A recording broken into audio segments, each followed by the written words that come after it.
having all the elected MDCs and MLAs, EMs.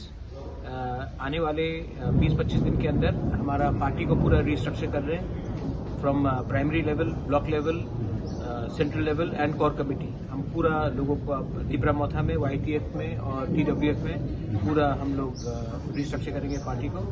और आने वाले दिन में हमारा जो आंदोलन है for greater Tripuraland constitutional solution, Kokborok script on village council election, जो customary law bills, land bills जो हमने गवर्नमेंट को दिया है, गवर्नर को दिया, उन्होंने अभी तक पास नहीं किया, उसके लिए हम लोग अपना आंदोलन शुरू कर देंगे. इसी के लिए आज हमारा मीटिंग हुआ और हमने अपने सब MLAs MDCs को बोला है अब घर में बैठकर कुछ नहीं होगा. लोगों ने हमें चुना है उनके लिए बात करने के लिए.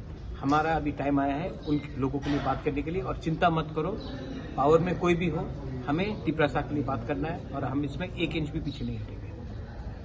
Chini video no like, share, tai subscribe khai.